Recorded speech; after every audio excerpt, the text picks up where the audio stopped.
Greetings. This video features 4 lessons on the new Spotlight features that are part of macOS 26 Tahoe. To view the entire What's New in macOS 26 tutorial, along with all the other lessons on how to use your Mac, iPhone, and iPad, head over to themacu.com. If you'd like to try out a membership, use the code TMU30X for 30% off. Thanks for watching. Spotlight, the universal search bar that has been a part of macOS for about 20 years now, is always ready to launch an app or find a file. In macOS 26 Tahoe, Apple has enhanced Spotlight by introducing several new features. The basic functionality of Spotlight is still the same in macOS 26. I'll open Spotlight with the shortcut command spacebar. If I enter the term Maps, the first result is the Maps app. And below we have a variety of web links and files in the results. In macOS 26, Spotlight also offers 4 other more specific functions. We have an app launcher, a dedicated file search function, the ability to run quick shortcuts, and a clipboard search function. We've split each of these into their own lesson. First up is the Spotlight app launcher. When I invoke Spotlight, the App Launcher option won't appear unless I move the pointer up toward the Spotlight search field. Click, and the launcher opens and displays a row of app categories at the top. Then a row of your most often used apps, and below that, all apps installed on the Mac in alphabetical order. At the very bottom are utility apps. To get back to the standard Spotlight search, we can click the back arrow up here or hit the escape key. Rather than needing to click to get to the app launcher, we can also use the shortcut Command 1. But this will only work after Spotlight is launched. So we can hit Command Spacebar to bring up Spotlight, then Command 1 to move into the app launcher. Command 2, 3, and 4 will work with the other 3 Spotlight functions.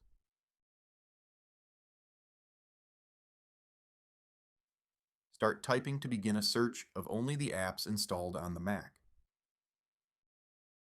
Click on a category to view only those apps. We can then search within that category if needed.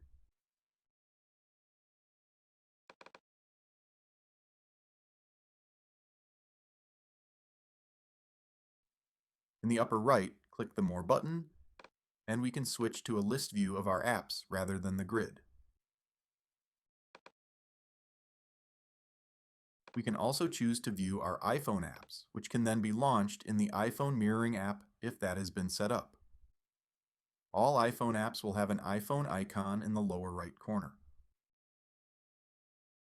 Launch the Sports app, and that opens over in the iPhone mirroring app, which lets us use the app here on the Mac without needing to pick up the iPhone.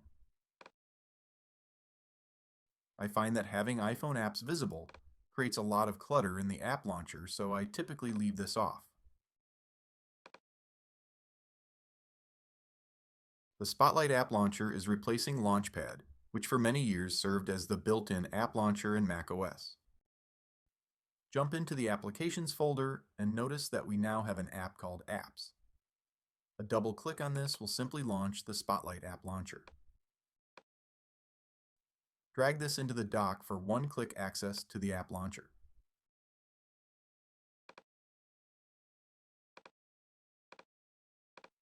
The app launcher is a nice addition to Spotlight and a step up from Launchpad. It's a fast, clean, and intuitive method to open apps.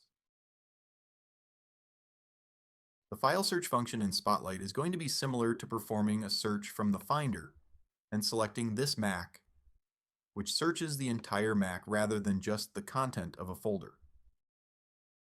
Use Command 2 with Spotlight launched to quickly get to the file search function. We can search for exact file or folder names. If I enter DSC, we get a long list of results. We can also view the results in a grid. Add more to the search term to find an exact file. Select from the results and just hit Return to open it.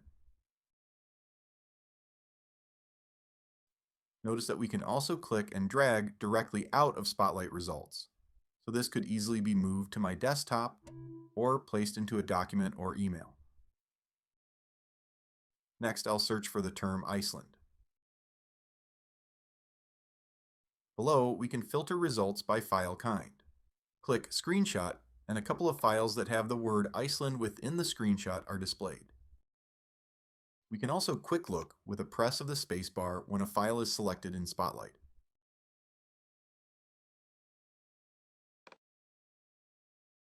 It's also possible to only search for folders that contain the search term in their name. Double-click to open the folder in a Finder window. Or hit the Tab key with a folder selected in Spotlight to view that folder's contents in the Spotlight window. We can then search only the contents of the folder from here in Spotlight.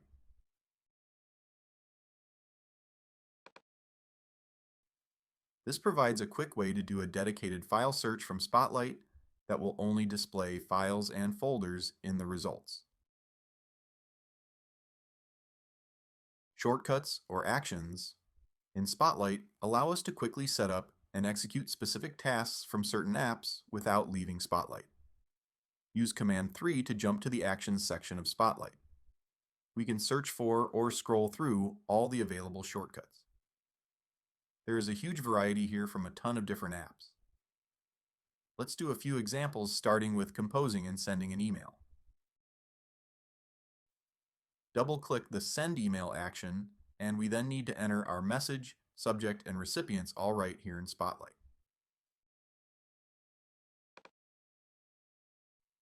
Click the plus button here to add more than one recipient. Double-click to send the email.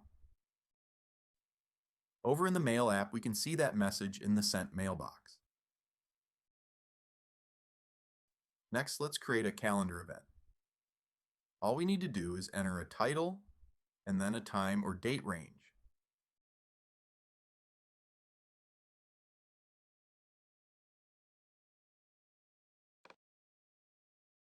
If we open Calendar, there's our event for this Saturday.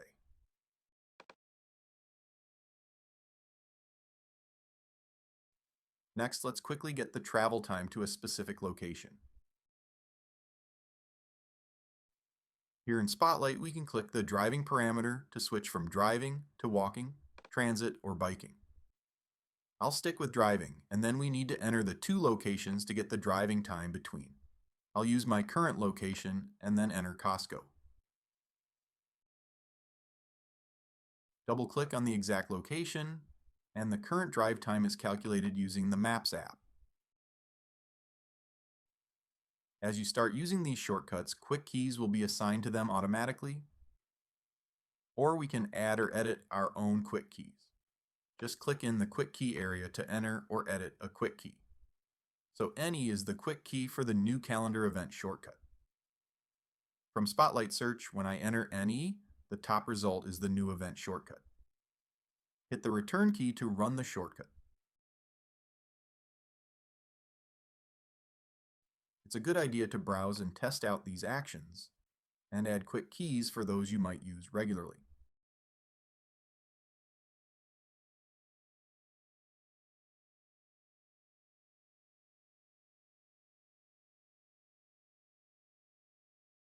The final new feature we have in Spotlight might be its most useful, and that is a Clipboard History list which gets the Command 4 shortcut from within Spotlight.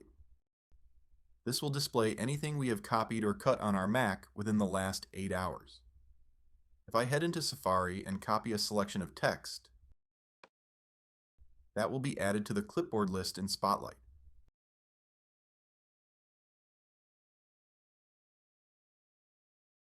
Copy a file from a Finder window, and that also is added to the clipboard list.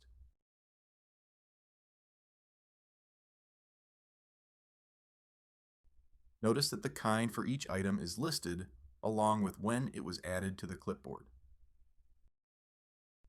To the right of each item is a copy button. So if we need to use this text again, just click, and now it can be pasted into any text field or document.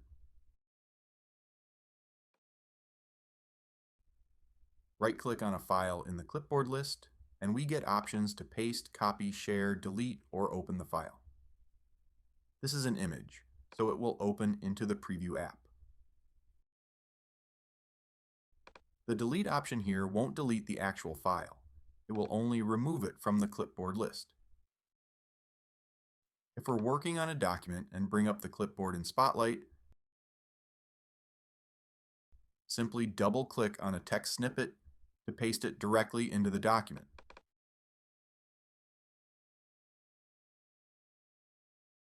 This will also work with images.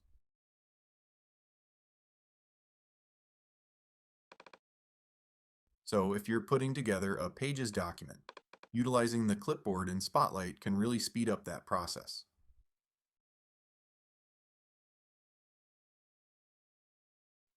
We can also click and drag items out of the Spotlight clipboard and into another folder or directly into a document.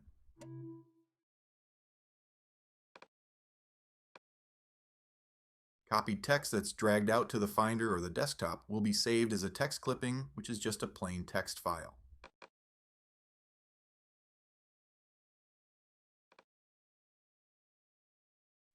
From the More button in the upper right, we can clear the Clipboard History list, or jump into Spotlight Settings, from which we can deactivate the Clipboard Search feature. With this turned off, the Clipboard option in Spotlight will no longer appear.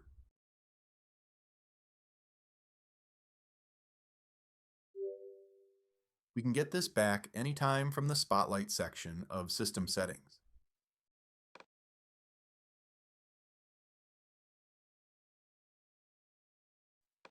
Having quick, easy access to items in your clipboard is a very nice addition to Spotlight.